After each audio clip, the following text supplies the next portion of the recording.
Victoria magi kada mamaga phamungda phamlaga ngasai college ki thodok adugi wari sanarami. Mama Latana hojiki matam asiga hayingdagidine napara anganbara ama thinnaba toholasiko ayam pakhali. Moine hekta lam henjilakpa yaba nate daima henjina khalunuse. Yam cheksindaba yade ni bema nupi aikhoidi yamna luine. Jinana haibada nupa amadi nangonda ngawi haine. Hoima aishu khange. Ngasai su haireni aina yadabane aduga abirdi dai hogena tanaraiba. Akhoi su practical tawrine na ngairaga tawbududa khara su thengre.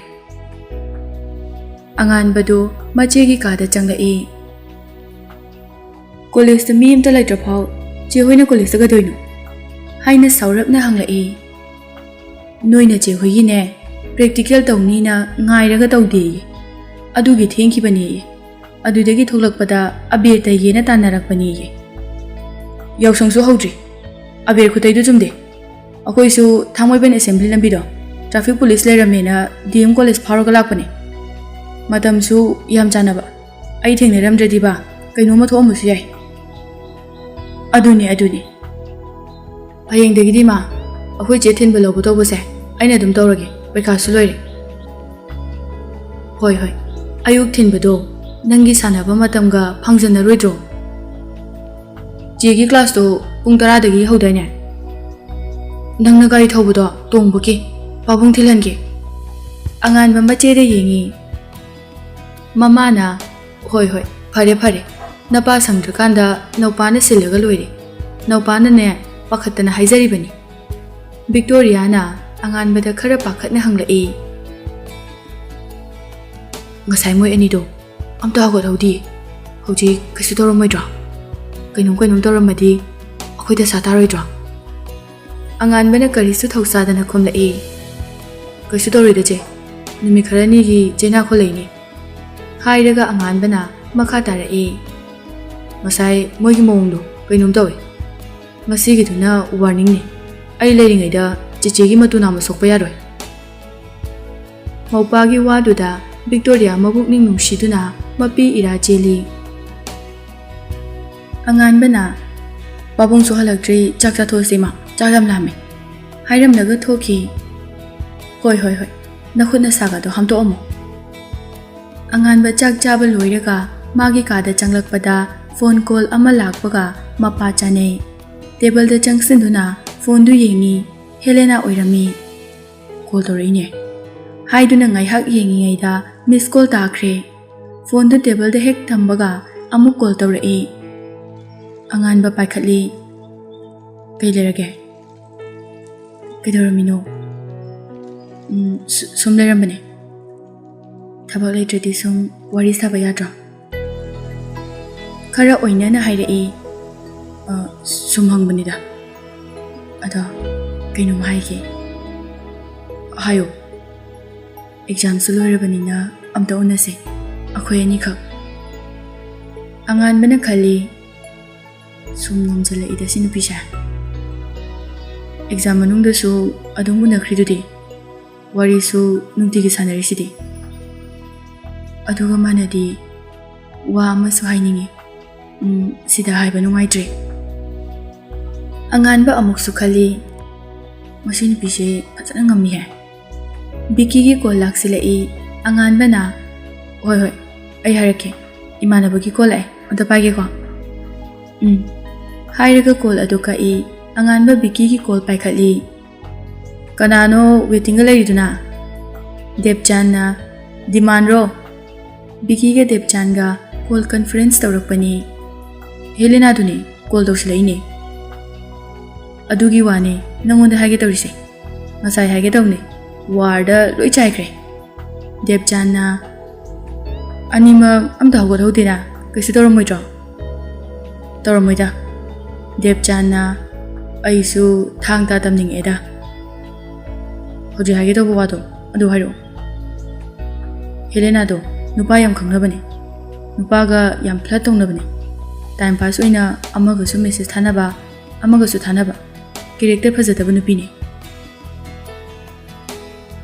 असेंबने अंगान टोनीगसु हजु हजु message थानबने वारीसु सानबने नंगोंदसु तौरइदो दिल लेलेने लोइनरुनो पाइ एग्जाम लोइरबनिना अमथो उनसेगा हाइरेनिने हेंजिलइनिने उनौनुको मदु नुपीदो मवंग तादे मेसेज का हलुनु खोय तांजादुदा हेलेना की मेसेज लाई अंगानबना मेसेज अदु येंगी ऐसे याम तंगमबि ओइनदि उगनुको सुमुनरगा वरी सानिंगबगे हाइबने अंगानबना बिकी का देवचानगदा हाइरे मेसेज अमु थारे करिमु हाइरेनु तंगमबि ओइनदि उगनुई सुमुनरगा वरी साननिंगबगिनि देवचानना तौंगमदना इकाई खंगद्रिदुबु तौंगमबि ओइना उगनु काय उद्रसु खंगे हायो बिकीना अंगानदा हाइरे मेसेज हलुनुको केम हायुनु अखोइना याद्रब हाइसे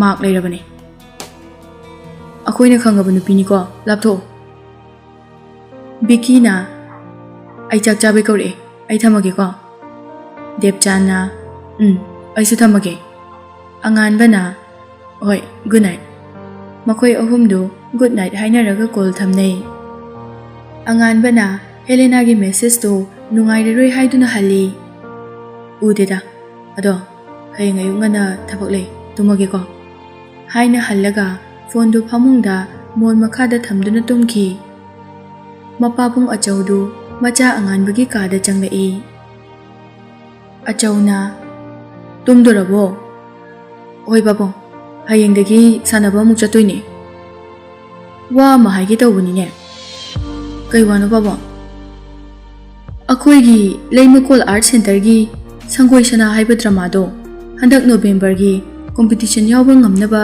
tamsi hainarene aduda Sangoi Sana की से नंगना साहलसे हाइदुना मयामना हाइरे अंगानबदु ममित लाउथोकलगा मपादा येंगलगा हाइरेई आइना बाबो आई हाइरुदा बाबो इचोप चोपनदनाबा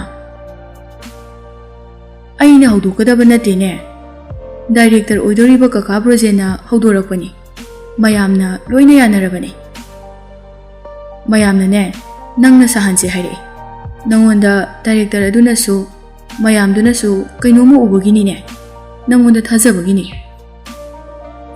अस डायलॉग सिंदुसु चुमना हाइरोय फोक प्लेनिना था मंगा जंगना तमदुइनिने सेप्टेम्बर दना सिलेक्शन ने आइनसु थाजै संगोई सना हाइब प्ले असिदा नोय इदौना इरंबने कुइना रोल दु लौनबा मी चावब लैतबगी सक्सेस सानबदा माइ पाक्तबने हंदक्ति नंगना यानीना मयामना हाइरइसे आइनसु यानी खली नंगोंदा लैरे नोय इदौ होइना लिंखतलंबा थिएटर सेंटर से नोय इदौना इरंबा ड्रामादा नंगना टाइटल रोल लौबा हाइबसे नंगी पोपगी महै यानबनिने इबुंगो अंगानबा मपाबुंगी वादुदा मंगोंदा लैरंबा अकीबा मयामदो मांगखिबगुम तवी थौना हप्लई होय बाबो सिपा कईगी ngमोइदोइनो ngमनी नंगी ओजागसु वारी सासे नोय ओजा होइदी खंगबनी हाइदुना माना पायरकपा लाइरिकतु टेबलदा थनमलगा थोखी अंगानबा मपाबुंगना पिरंबा लाइरिक अदु पाइखतुना येंगी संगोई सनागी मदौना इबा lyric ओइरमी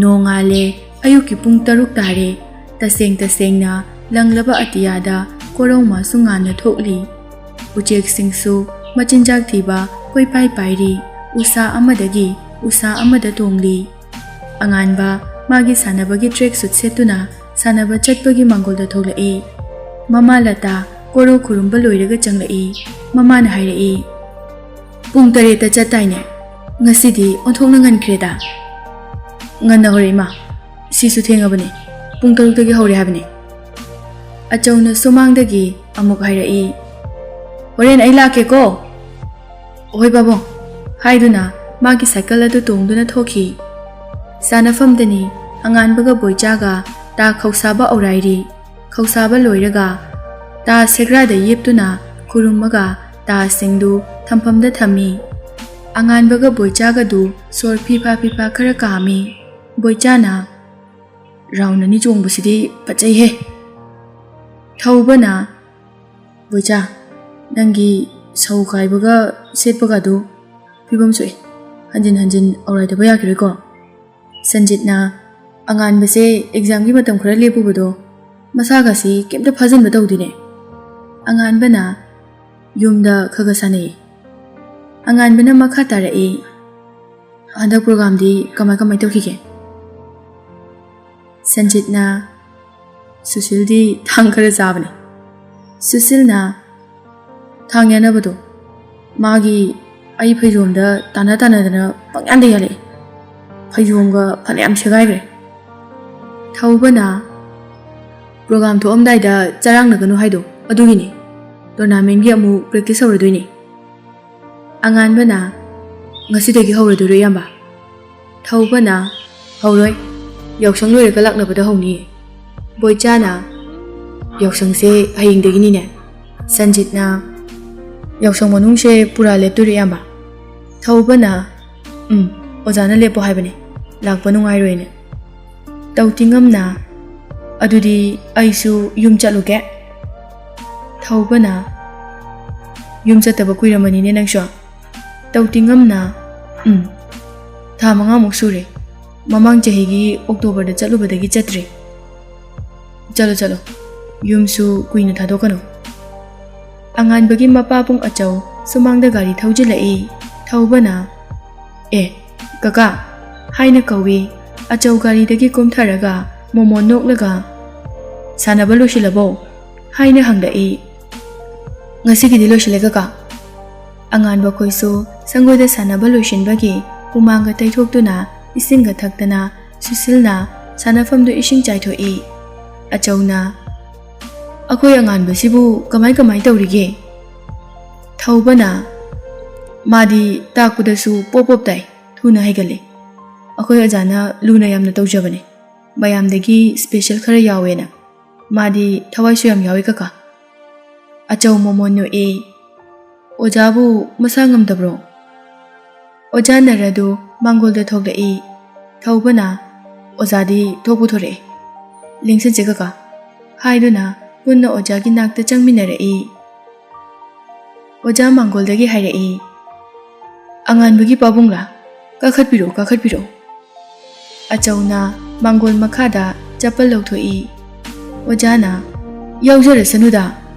Achau momo noklaga nungai de oja. Achau ko thaubaga mangol da kakhalakle. Thauba chaukri purao.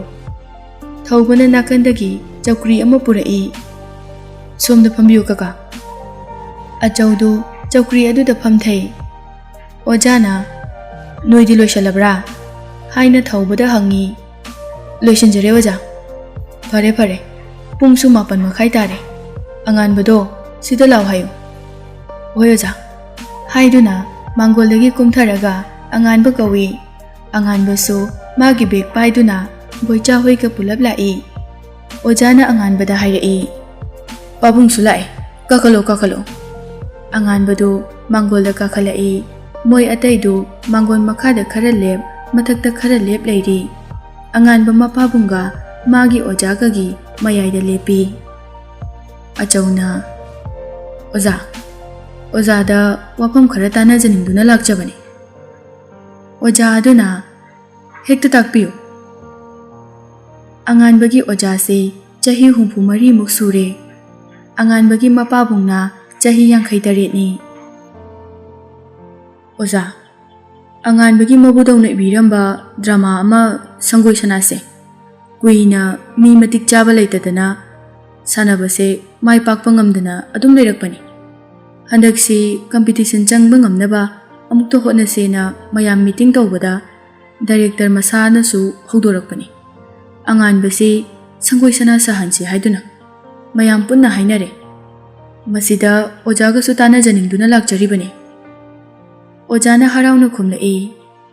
Adudi yam phaba wani kaino. Angan bada amuk yenglaga makata na haire. Yani sangoy sanade Manipur gi matik leiba Anglo Manipuri langi haurakpa sarukta yamna angang oina masagi chahi 15 subada mapa ya school lakpaga loinana Thobal athokpomgi landa Maraibakidamak kathokibani. Sangoisana sabadi araiba budi nate. Icham chamba mi ama sagadaba nattabanina. Adubu adugi achangbado aina pini. Ojana anganbada yenglaga amuk hairai. Nang sangoisana oigadabani.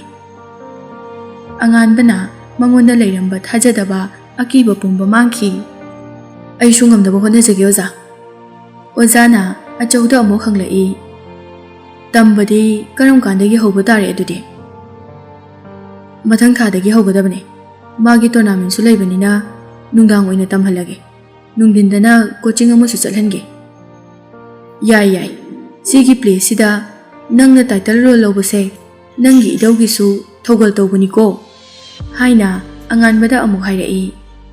Anganba magi ojada masada confidence amaga loinana yenglai. Achauna Thabakti khara chilanima. Ojana chilhangadabani. Paikha loirena tawbam khangdadana mamanabasinga koilangdana leidoi sharu. Sida sanabasidi pung 2-3 khaktani. Achauna mana active service su pamjabasida ND su thahangena coaching amasu nungdinda chalhangi tawribani. Thahandawni. Hotnabaga laibaka tamnambaga chanabadani. Mai pakpa mini kai khumnaba misak ama oirise. Asomna harau na wari ngahak saraba matungda achauna adudi oja amuk yongnuba tawjarage. Phani haiduna noloknai. Marakta adum lengthokpiro. Phani oja lengthokjarake. Anganbasu ojada chalamdagi khurumi. Ojana kanna honasi ko ibungo. Honajage oja. Boicha hoisu mathang khurumi. Ojana yausang loiraga laoko. Moi pulapna hoi oja. Moi pulap tholai Susilna adudi yausang loiraga amuk thengnarasine. Advance happy yausang. Anganba khoina okay happy yausang.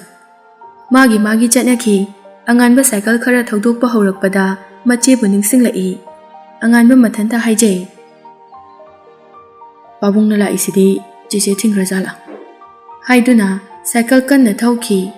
Anganba mayumgi somangda cycle thaujilai. Imung changlaktuna mama kawi. Ima! Mama lata maningdagi changlai. Kaidawrage tikhattana kawridubo. Nangi sangomgado sahalamlabani. Chechedi pabungna thingibra. Thinde ma adum chatlagina chakhibani. Napanane moigi NGO gida chakhibani. Nangi sanafamdagi halaklamlaga. Pabung thilalu yadro. Kaigi mathanda chalhangrino. Moina pangtaw tawba yaba natene. Yam khanjalunuda. Nachesu pung ama adwaida halakani hairambani. Anganba karisu khumdabida magi kada changki. College tani Victoria hoi class tawri. Class loiduna room dagi thoglai. Jinana chatna hairai.